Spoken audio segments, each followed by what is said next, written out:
Brashenomics. I'm Ben Brashen, and lucky enough to be here with none other than Justin Bieber. No, that is not true, although he is in town tonight. We don't quite have anything as exciting as a rock star, but we do have incredible information when it comes to finances and your home, especially if you know you're one of those people whose home is underwater.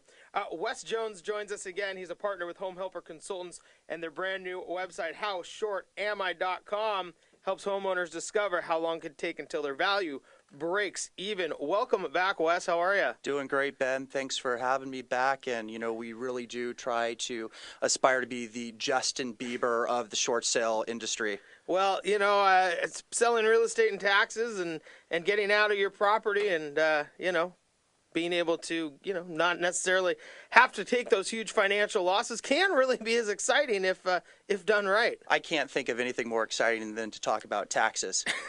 Well, let's do it then. Yeah, let's try to make it exciting. Let's do it. I'm ready. I'm up for the challenge. Well, Wes, you know, you work with people who are selling their house short. We've discussed it at length what that means, really, people whose houses are not worth as much as they are trying to sell them for, or as much as they owe on their house.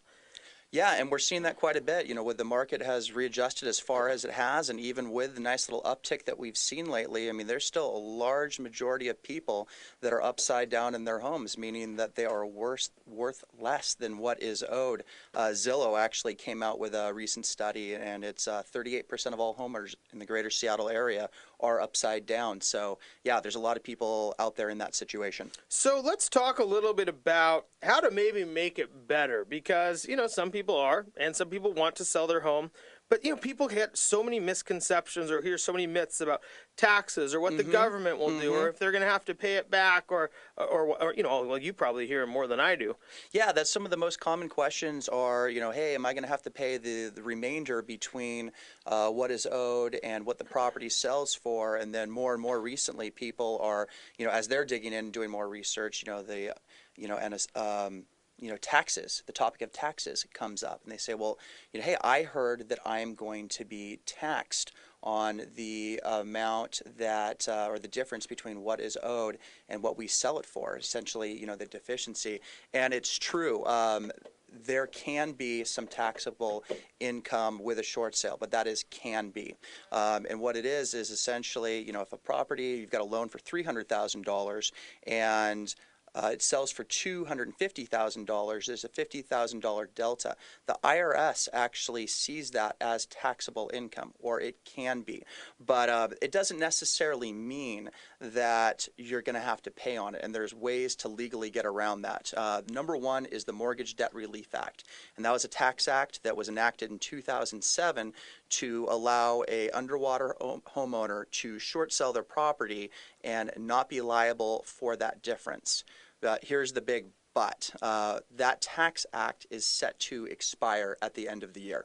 Now, is that for primary residences, second home, investment properties, or how does that work, the Mortgage Debt Relief Act? Yeah, Mortgage Debt Relief Act is for, you know, owner-occupied, you know, homeowners. So that is for them. And that is a majority of the people that we're working with, you know, but we do see, you know, second homes, investment properties, you know, rental properties as well.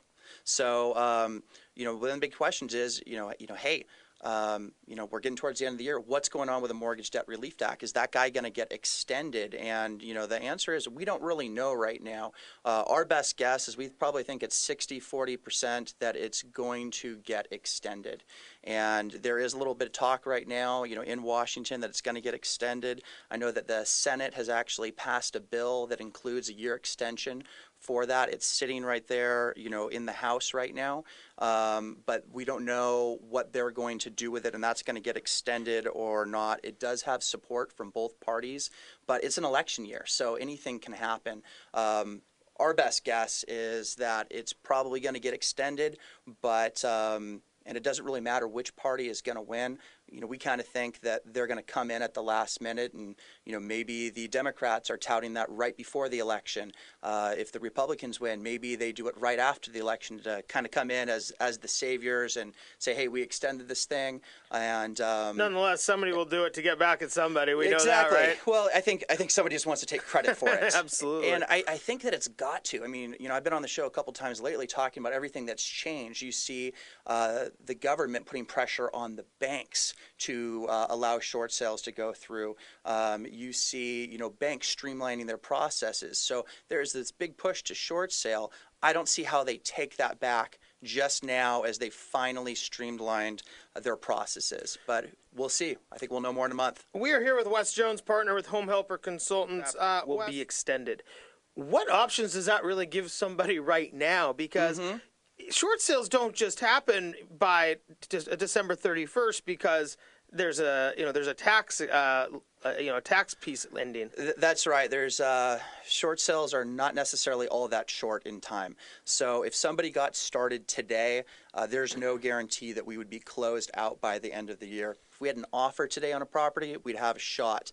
But if somebody's just getting started, they're going to have to look at some other options in the event that it doesn't get extended. And I think the first thing that somebody's going to do is they're going to look to their accountant to see if they can claim insolvency.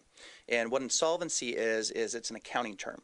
And it's essentially that on paper that you are showing more debts than you're showing assets. And it sounds more difficult than it actually is.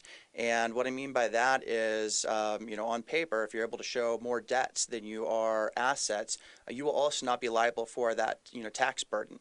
And which is pretty easy if you're underwater on your house. That's right. That's where most people's assets are. Yeah, and if somebody's upside down by $100,000 and they can't offset that, with that amount of retirement set up, then they're probably good to go. But even if somebody does have some savings and some retirement saved up, it's not the end of the world. You're actually going to do the opposite thing that you would in valuing your net worth. Instead of going on the high end for your car, where you would take, the high end of Blue Book and say, oh, well, my car's worth $30,000 per Blue Book. You're going to take the actual value, what you're actually going to get, and it's going to be more like $25,000 or $20,000. So it's a realistic estimate.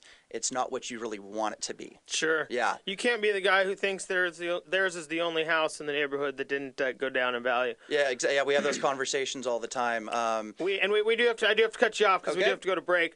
But thanks so much for joining us again, Wes Jones with Home Helper Consultants. When we come back, a good friend of our show, John Hugg, is going to join us, and we're going to discuss a little bit more on the legal matters that are going on today. I'm Ben Brashen. You're listening to Brashenomics.